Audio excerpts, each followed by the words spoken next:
AGT Live 24/7 এই হচ্ছে AGT Live 24/7 This is AGT Live 24/7 শ্রমিক আন্দোলন আবার বুদন করে চটকলের ধর্মঘট, স্টিল ইন্ডাস্ট্রি ধর্মঘট এবং সুতাকল শ্রমিকদের ধর্মঘট, কাপড় কলের শ্রমিকদের ধর্মঘট, এগুলি সমস্ত ছিল মালিকদের বিরুদ্ধে ধর্মঘট। এই ধর্মঘটগুলোর মধ্যে ভারতবর্ষে একটা শ্রমিক আন্দোলনের নূতন সূচনা হয় এবং সেই দিন ভারতবর্ষে দাঁড়িয়ে সিআইটিউ প্রথম বলেছিল নিজের শক্তিকে বাড়াও। কমরেড বিটি রণদীপের আহ্বান, যে একদিকে প্রথম বললেন নিজের শক্তিকে বাড়াও, শক্তিকে সংহত করো, আর যতটুকু সম্ভব চেষ্টা করতে হবে শ্রমিক আন্দোলনকে একটা ঐক্যবদ্ধ জায়গায় নিয়ে আসার জন্য। শ্রমিকদের যদি ঐক্যবদ্ধ করা যায় আন্দোলনটা ইজি হয় এবং সেই আন্দোলনের মধ্য দিয়ে আদায় করতে সুবিধা হয়। মালিকরা চাইবে বিভাজন, আমরা চাইব কত বেশি শ্রমজীবীদের ঐক্যবদ্ধ করা যায়। এই আইডিয়াটা ছিল কমরেড বিটি রণদীপ সেদিন বলেছিলেন এবং এটাকে কেন্দ্র করে 1984 সালে প্রথম সিআইটিউ সাহসী পদক্ষেপ নিলেন, ভারতব্যাপী একটা ধর্মঘট ডাকলেন। এই ধর্মঘটে কোনো সাড়া পেয়েছি দাবি আমরা করবো না, কিন্তু একটা আংশিক সাড়ার মধ্য দিয়ে আমাদের মনের মধ্যে একটা আত্মবিশ্বাস তৈরি হয়েছে যে আমরা পারবো, আমাদের দ্বারা সম্ভব, আমরা করতে পারবো। এই আত্মবিশ্বাস আমাদের তৈরি হয়েছে এবং লড়াইটাকে সেখানে আরও বেশি শক্তিশালী করার জন্য শ্রমিকদের মধ্যে আমাদের সংগঠনের চিন্তা ভাবনাটাকে পৌঁছে দেওয়ার জন্য আমরা চেষ্টা করি। 1984 পর ধাপে ধাপে আন্দোলন চলতে থাকে। আপনারা জানেন নরসিমহা রাও ভারতের প্রধানমন্ত্রী 1991 সাল 1 জুলাই হঠাৎ করে তিনি ঘোষণা করে দিলেন ভারতবর্ষে এখন থেকে উদারীকরণের নীতি বাস্তবায়ন হবে মূল লক্ষ্য। এটা নিয়ে কিছু মতভেদ তৈরি হয়। তখন এস এ ডাঙ্গের নাম আপনারা শুনেছেন, জুসির নাম আপনারা শুনেছেন। পুরাতন যারা জুসি এবং ডাঙ্গে তারা এই সম্পর্কে তাদের মতামতে তারা বলল যে কোনো কোনো ক্ষেত্রে শ্রেণী সমন্বয় দরকার, আর তাদের বক্তব্য ছিল না, শ্রেণী সংগ্রামের মধ্য দিয়ে লড়াই এবং সেই শ্রেণী সংগ্রামের মধ্য দিয়ে পরিবর্তনটাকে নিয়ে আসতে হবে। এবং সেখানে গিয়ে রাষ্ট্রের চরিত্র নিয়েও কিছু প্রশ্ন আসে। রাষ্ট্রের চরিত্র, রাষ্ট্রটা কী ধরনের, তার চরিত্র ব্যাখ্যা থাকতে হবে। তার চরিত্রটা যদি ব্যাখ্যা থাকে তাহলে স্বাভাবিক কারণে আপনাকে রণকৌশল, রণনীতি ঠিক সেইভাবে নির্ধারণ করতে হয়। তো রাষ্ট্রের চরিত্র নিয়ে কিছু সেখানে বিভেদ তৈরি হয়। চেষ্টা হয়েছিল শেষ পর্যন্ত ঐক্য রাখা যায় কিনা। আমরা লক্ষ্য করলাম এর পরে গিয়ে যে প্রশ্নটা দেখা দিল 1962 সাল ভারত চীনের যুদ্ধ, এবং এটাকে কেন্দ্র করে ভারত চীনের যুদ্ধকে কেন্দ্র করে প্রশ্নটা আসতে শুরু করলো কে আক্রমণকারী। এটা নিয়ে বিতর্ক বাঁধল। একটা অংশ আক্রমণ করলেন, আরেকটা অংশ বললেন আক্রমণকারী কে পরে ঠিক হবে, কিন্তু আমরা চাই এই যুদ্ধ বন্ধ এবং এই যুদ্ধ বন্ধ করে শান্তি ফিরিয়ে আনো। এই ছিল বক্তব্য। যুদিবাবু তাদের যে বিটিআর তাদের বক্তব্য ছিল। এটা নিয়েও কিছু বিতর্ক তৈরি হয়।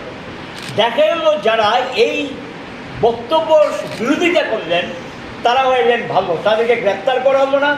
Defence of India rule, Bharat রক্ষা আইনে তাদেরকে গ্রেপ্তার করা হলো। গ্রেপ্তার করে অনেককেই জেলে ঢুকিয়ে দেব 1962 সাল, গেল 1962। এরপরে চীন ভারত যুদ্ধ বন্ধ হলো, শান্তি ফিরিয়ে আসলো এবং আলোচনায় বসলেন। এ কথাটাই বলেছিল যে আলোচনার মাধ্যমে সমাধান করো, যুদ্ধ সমাধান জানা, যুদ্ধ জীবনহানি ঘটায়, যুদ্ধ ক্ষতি করে, যুদ্ধ সমাধান না, যুদ্ধ না করে আলোচনার মাধ্যমে সমাধান চায় এবং এটা দিয়ে কোনো সমাধান আসে না এবং সেখানে রাষ্ট্রের ক্ষতি হয়, দেশেরও ক্ষতি হয়। কিন্তু কোনো কোনো যুদ্ধ আবার অনিবার্য হয়ে যায়, যেমন আত্মরক্ষা করার জন্য সেখানে তো ব্যবস্থা নিতেই হবে, সেটা আলাদা বিষয়। 1965 সালে আবার ভারত পাকিস্তান যুদ্ধ।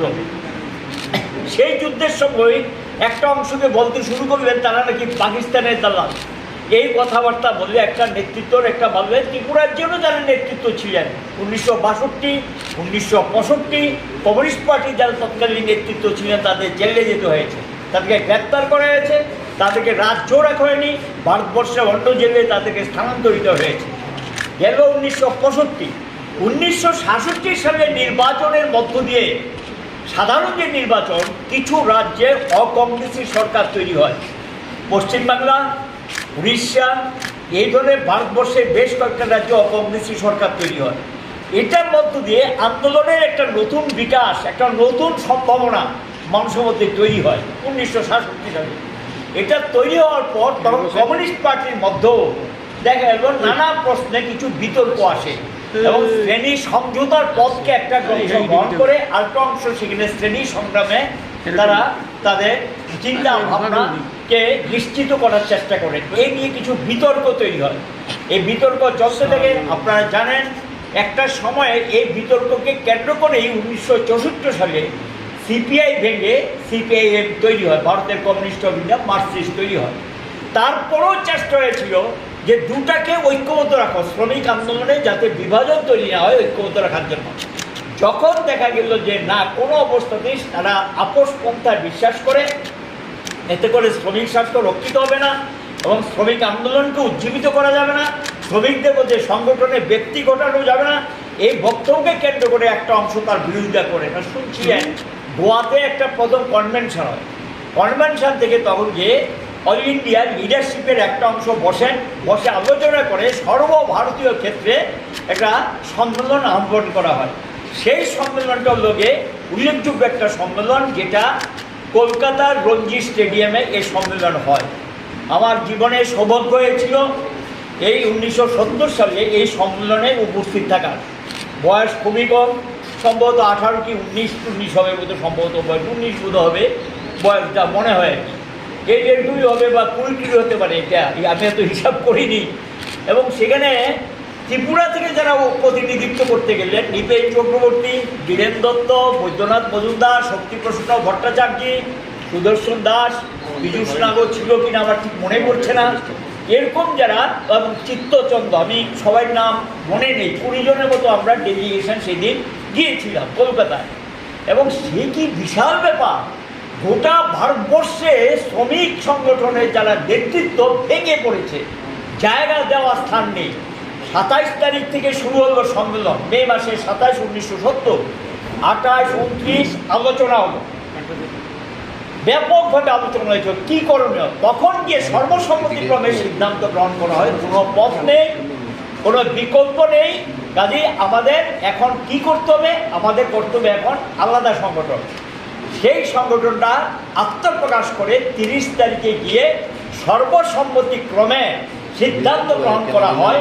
30 তারিখে গিয়ে মে মাসে 30, 1970 সাল, centre of Indian trade union, ভারতের ট্রেড ইউনিয়ন কেন্দ্র আত্মপ্রকাশ ঘটে। 31 তারিখে ছিল প্রকাশ্য সমাবেশ। এ কল্পনা করা যায় না, আমার জীবনে আমি এই জিনিস দেখিনি কখনো, এখনো মনে পড়ে, শিহরণ জেগে উঠে। এই যে আপনার ব্রিগেড প্যারেড গ্রাউন্ড, জায়গা নেই, উপসে পড়া ভিড়, রাস্তাঘাট সমস্ত বন্ধ হয়ে গেছে। যারা সেই দিন জমায়েতে উপস্থিত ছিলেন, যারা উদ্যোক্তা, তারা বলেছিলেন যে কমপক্ষে 10 লক্ষ লোক সেদিন ঢুকেছিল এই ময়দানে। এই ময়দান থেকেই, কারণ প্রস্তুতি কমিটির চেয়ারম্যান ছিলেন শ্রমিক নেতা জ্যোতি বসু, এবং সেই ময়দান থেকেই সেই দিন ঘোষিত হয়েছিল যে এই ভারতের ট্রেড ইউনিয়ন কেন্দ্রের নাম ঘোষিত হয়েছিল। তার প্রথম সাধারণ সম্পাদক হলেন তামিলনাড়ু পি রামমূর্তি, প্রেসিডেন্ট হলেন বিটি রণদিবে। এই দুইজনকে নিয়ে একটা ছোট্ট কমিটি করে, সেই কমিটি সেখানে গিয়ে একটা অফিস বেয়ারার্স এবং একটা কাউন্সিল আর একটা হলো গিয়ে আপনার ওয়ার্কিং কমিটি তৈরি করে সেখানে গিয়ে এটা আত্মপ্রকাশ করে কাজ শুরু করেন 1970 সালে। এবং সিআইটু একটা লড়াকু সংগঠন, এই সম্পর্কে আপনারা শুনছিলেন কিছু আলোচনা কংগ্রেস সমর চক্রবর্তী আপনাদের সামনে করেছে। এটা ঠিক যে শ্রমিক আন্দোলনে একটা ব্যাপকতর ঐক্যের দরকার আছে, ঐক্য ছাড়া আন্দোলনের সফলতা আসে না। আমরা এই ঐক্যে বিশ্বাস করি। এখন কি প্রেক্ষাপটে ট্রেড ইউনিয়নগুলো আজকে বিভক্ত হয়েছে, এগুলো আমাদের একটু জানতে হবে, ইতিহাসটা বুঝতে হবে। ভারতবর্ষের শ্রমিক আন্দোলন প্রথম গড়ে ওঠে ব্রিটিশের বিরুদ্ধে এবং মালিকদের বিরুদ্ধে। ব্রিটিশরা তার স্বার্থেই আমাদের দেশের কাঁচা মাল ব্রিটেনে নিয়ে যাওয়ার জন্য ভারতবর্ষের শিল্প, কল কারখানা, রেল লাইন তৈরি করেছিলেন। এখন যে ভারতবর্ষে রেল লাইন দেখছেন, এই রেল লাইনের কিন্তু 75% রেল লাইন ব্রিটিশ আমলে করা, 25% নতুন রেল লাইন। এগুলো ব্রিটিশরা কেন করেছিল, এই প্রশ্নটা আসতে পারে। করেছিল তারা জাতীয় স্বার্থে না, ভারতীয় জনগণের স্বার্থে না। স্বার্থটা ছিল ব্রিটেন থেকে যারা এখানে শাসন করতেন তাদের পুঁজিপতিদের স্বার্থ সংশ্লিষ্ট বিষয়। কারণ তারা জানেন এখান থেকে কাঁচামালকে অন্য জিনিসে রূপান্তরিত করতে গেলে কিছু শিল্প কারখানা করতে হবে। তার জন্য চাই যোগাযোগ ব্যবস্থা, গ্রাম থেকে শহর, শহর থেকে গ্রাম। এই যোগাযোগ ব্যবস্থা এগুলিকে উন্নত করে তারা এটা করেছিল। এবং আমাদের দেশ থেকে এই যে জুট মিল, চটকল একটা বিশাল শিল্প, এটাও কিন্তু ওই পিরিয়ডের করা। কিছু স্টিল ইন্ডাস্ট্রি তারা করেছিলেন দু একটা, আর কিছু করেছিলেন যেগুলো হ্যান্ডলুম, এই জাতীয় কলকারখানা তারা গড়ে উঠিয়েছিলেন। এবং সেই ব্রিটিশরার বিরুদ্ধে তখনই শ্রমজীবীরা মালিকদের বিরুদ্ধে, তাদের মজুরি ছাঁটাইয়ের বিরুদ্ধে, কাজের ঘন্টা নিয়ে এই সমস্ত দাবিকে সামনে রেখে লড়াইটা করেছিলেন। এগুলো যদি আমরা ইতিহাস দেখি, ব্রিটিশ শাসিত ভারতবর্ষে কিন্তু ধর্মঘট হয়েছে। চটকলের ধর্মঘট, ট্রাম শ্রমিকদের ধর্মঘট, রেল শ্রমিকদের ধর্মঘট। যদিও গোটা দেশব্যাপী না, পার্ট কোনো কোনো স্টেটে কোনো কোনো শ্রমিকরা ঐক্যবদ্ধ হয়ে এই ধর্মঘটগুলো করেছিলেন। মূলত এগুলো মালিকের বিরুদ্ধে এবং শাসক গোষ্ঠীর বিরুদ্ধে। এই আন্দোলনের মধ্য দিয়ে ধীরে ধীরে শ্রমিকদের মধ্যে একটা ঐক্য করে একটা প্রশ্ন আসে যে তার জন্য তো একটা ঐক্যবদ্ধ সর্বভারতীয় ট্রেড ইউনিয়ন চাই। 1920 সালে ভারতবর্ষে একটা ট্রেড ইউনিয়ন প্রথম তৈরি হয়, এটা হলো গিয়ে AITUC। এবং এই AITUC-তে আজকে যারা CIT করেন তারা সব মিলিতভাবেই AITUC-টা তৈরি হয়েছে।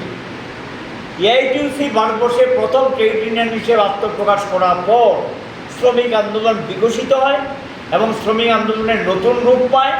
এবং ভারতবর্ষের মধ্যে বেশ কতগুলো সংগঠিত আন্দোলন ব্রিটিশ এবং মালিকের বিরুদ্ধে সেখানে সংগঠিত হয় এবং তার আত্মপ্রকাশ ঘটে। আন্দোলনের ঐক্যবদ্ধ হয়ে সেখানে তার আত্মপ্রকাশটা ঘটে। এই আন্দোলনে কোনো কোনো ক্ষেত্রে সব আন্দোলনের সফলতা আসে না, এটা বুঝতে হবে।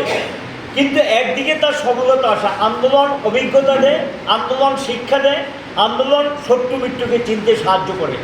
এবং আন্দোলনের মধ্য দিয়েই একজন আরেকজনের কাছে আসেন, পরস্পরের মধ্যে সম্পর্কটা নিবিড় হয়। এই আন্দোলনের মধ্য দিয়ে একটা ব্যাপকতর ঐক্য গড়ে ওঠে এবং এই ঐক্যের মধ্য দিয়ে একদিকে ব্রিটিশের বিরুদ্ধে লড়াই, আরেক দিক দিয়ে শ্রমিকদের দাবি দেওয়া নিয়ে যে সংগ্রাম, দুটি চলতে থাকে। দেশ স্বাধীন হয়েছে, দেশ স্বাধীন হওয়ার পরে গিয়ে প্রশ্ন আসে যে যারা এখন কংগ্রেস করেন তারা তখন গিয়ে তাদের মধ্যে আসে যে এই যে AITUC সংগঠনটা তারা প্রকৃত অর্থে শ্রমিক স্বার্থ রক্ষা করার জন্য আন্দোলন করে। এখন স্বাভাবিক কারণে রাজনৈতিক দলগুলো কেউ নিরপেক্ষ না, কেউ রাজ্য বুর্জোয়া প্রতিনিধিত্ব করে, কেউ সর্বভারতীয় বুর্জোয়া প্রতিনিধিত্ব করে, কেউ আন্তর্জাতিক পুঁজির প্রতিনিধিত্ব করে রাজনৈতিক দলগুলো। কিন্তু কমিউনিস্টরা সেখানে ব্যতিক্রম, তারাও লোকে শ্রমজীবীদের গরিব অংশে মানুষের প্রতিনিধিত্ব করে। তো স্বাভাবিক কারণে একচেটিয়া পুঁজি ধনিক বণিক যারা, তারা তখন মনে করলো যে ট্রেড ইউনিয়ন আন্দোলনে AITUC-র মাধ্যমে যে ঐক্য গড়ে উঠছে এটা আগামী দিনে ভারতবর্ষে বিপদ ডেকে আনতে পারে এবং ভারতবর্ষে আরেকটা পরিবর্তনের দিকে নিয়ে যেতে পারে। ব্রিটিশদের হাত থেকে দেশ স্বাধীন হওয়ার পর এই প্রশ্নটা আসে। তখন গিয়ে তারা AITUC-টাকে তৈরি করে এবং এই AITUC সংগঠনটা মূলত কংগ্রেস দলেরই পেছন থেকে প্রচ্ছন্ন মদত ছিল। শ্রমিক আন্দোলনের মধ্যে একটা বিভেদ তৈরি করেন এবং সেখানে AITUC তৈরি হয়। এরপরে যেটা লক্ষ্য করা গেছে, তখন তৎকালীন যারা কেউ কেউ নিজেদেরকে সোশ্যালিস্ট বলতেন, তারা অনেকটা সমাজতন্ত্রী মনোভাবাপন্ন বলতেন। বধুলিমের নাম আপনারা শুনেছেন, খুব পুরনো নাম, নতুন যারা বলতে পারবেন না। এবং তাদেরই সংগঠন হিসেবে ছিল এই আজকের যারা লালু প্রসাদ যাদব, তারপর ওইদিকে যে মুলায়ম সিং যাদব, এরা ছিলেন অনেকটা সোশ্যালিস্ট। এবং এদের মধ্যে তখন গিয়ে প্রশ্ন আসে যে তাদেরও একটা ট্রেড ইউনিয়ন সংগঠন করার দরকার আছে। প্র্যাকটিক্যালি এই চিন্তা ভাবনাকে রেখে তখন হিন্দ মজদুর সভায় HMS এই সংগঠনটা তৈরি হয়। 3টে সংগঠন হয়ে গেল। এরপরে ধীরে ধীরে আমরা লক্ষ্য করলাম আরও কিছু সংগঠন এভাবে তৈরি করে। স্বাধীনতার পর AITUC আন্দোলনের মধ্যে একটা প্রশ্ন আসে, সেই প্রশ্নটা কি যে এই শ্রমিক সংগঠনটা তার লক্ষ্য উদ্দেশ্যটা কী হবে? মুখ্য লক্ষ্য হবে এই সংগঠনের যেটা হলো একটা অংশ জ্যোতি বসু, বিটি রণদীবে, পি রামমূর্তি, বালানন্দন, মনোরঞ্জন রায়, কৃষ্ণপদ ঘোষ এবং আরও এই ধরনের যাদের নাম অনেকেই আছেন, যারা অনেকেই এখন কেউ জীবিত নেই, মারা গেছেন, তারা তখন বলতে শুরু করেন যে এই AITUCর মূল লক্ষ্যটা হওয়া উচিত আমরা শ্রেণী সংগ্রামে বিশ্বাস করি, পরিবর্তনে বিশ্বাস করি, সমাজতন্ত্র হলো শেষ লক্ষ্য, এবং সমাজতন্ত্র একমাত্র শ্রমিক শ্রেণীর নিরাপত্তা দিতে পারে, শ্রমিক শ্রেণীর একটু উন্নত ভবিষ্যৎ দিতে পারে, যে সমাজতন্ত্রই হবে মূল লক্ষ্য। এই রেস্ট্রিকশনটাকে সম্পূর্ণ তুলে দিয়ে বলল মনমোহন সিং কী করেছে, করে দেখাবো আমি। বিদেশি পুঁজি আনতে গেলে আমাকে নয়া উদারবাদী, আগে ছিল উদারবাদী, নয়া উদারবাদী অর্থনীতি চালু করতো। নয়া উদারবাদী মানে যা কিছু নিয়ন্ত্রণ ছিল সবটা নিয়ন্ত্রণ তুলে দিয়ে উন্মুক্ত করে দাও। এই উন্মুক্ত করার ফলে বিদেশি পুঁজি আমাদের ভারতবর্ষে বাজার দখল করে নিয়েছেন এবং বিদেশি পুঁজি এখানে ব্যবসা বাণিজ্য সম্প্রসারিত করেছেন। ফলটা কি দাঁড়িয়েছে? দেশের অর্থনীতি যেটা ছিল সেটাকে বিপর্যস্ত হয়ে গেছে। এখন পুঁজির ধর্ম কি? পুঁজির ধর্ম জনস্বার্থ না, পুঁজির ধর্ম মুনাফা।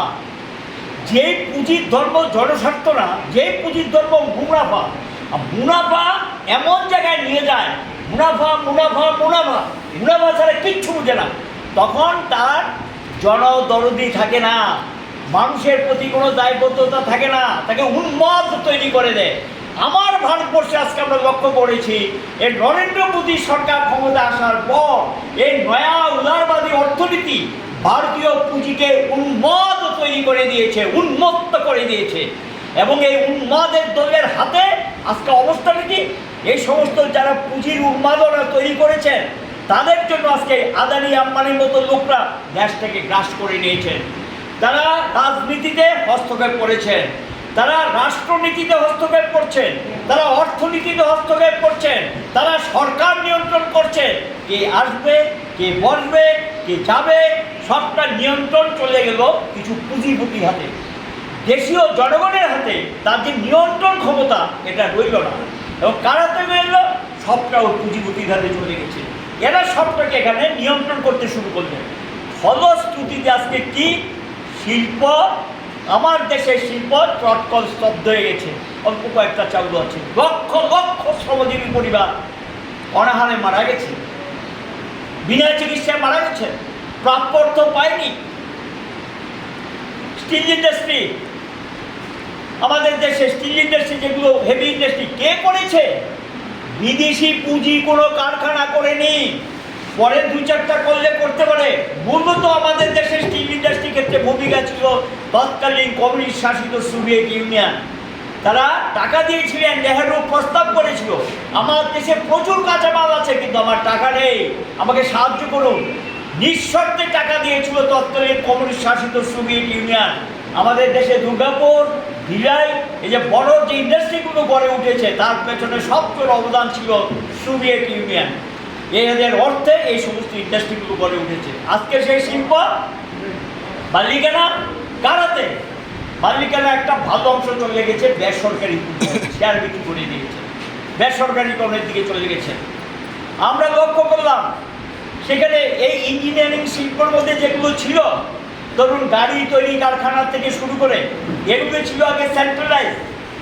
মাইন্ড্র, অশোক লেল্যান্ড, তারপর আমাদের মারুতি কোম্পানি, এই জাতীয় যে কোম্পানিগুলো ছিল এটা ভারতবর্ষ বেশ। এবং সেখানে গিয়ে আজকে কী হলো? হেভি ইন্ডাস্ট্রি যেগুলো সেগুলোকে ডিসেন্ট্রালাইজ করে দিলেন। ডিসেন্ট্রালাইজ কি? মূল মালিকের হাতে কোনো শ্রমিক যাতে না থাকে,